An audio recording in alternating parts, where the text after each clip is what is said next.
अस्सलामुअलैकुम वरहमतुल्लाहि वबरकातुहू।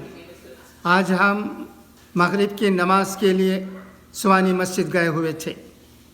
रास्ते में बारिश बहुत ज़ोरदार हो रही थी। इसका वीडियो भी लिया गया है, वो भी देखिए। और मस्जिद में क्या हुआ,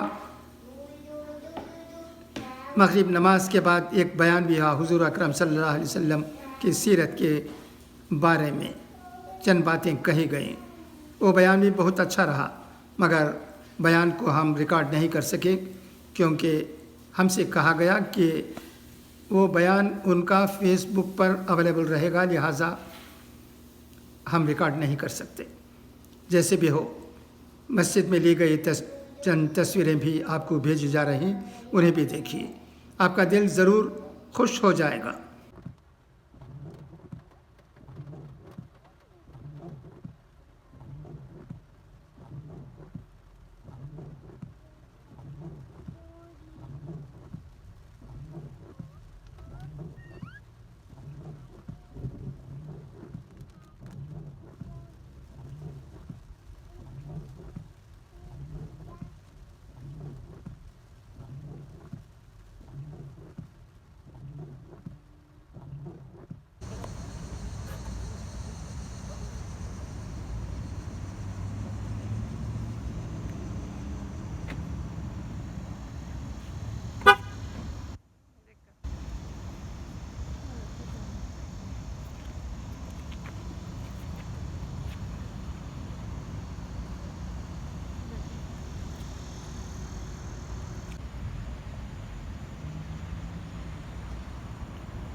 الحمد لله رب العالمين الرحمن الرحيم مالك يوم الدين إياك نعبد وإياك نستعين اهدنا الصراط المستقيم صراط الذين أنعمت عليهم غير المغضوب عليهم ولا الضالين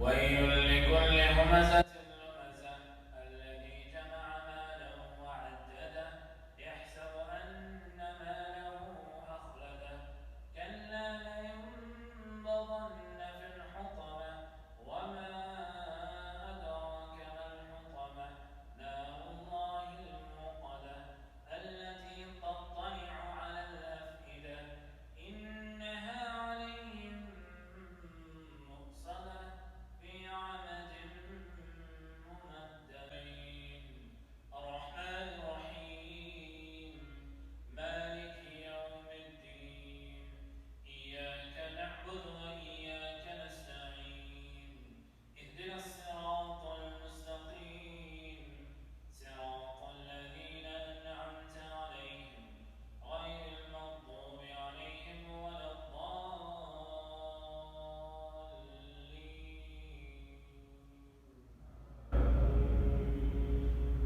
قل أعوذ برب الفلق من شر ما خلق ومن شر غاسق إذا وقب ومن شر النفاثات في العقد ومن شر حاسد إذا حسد الله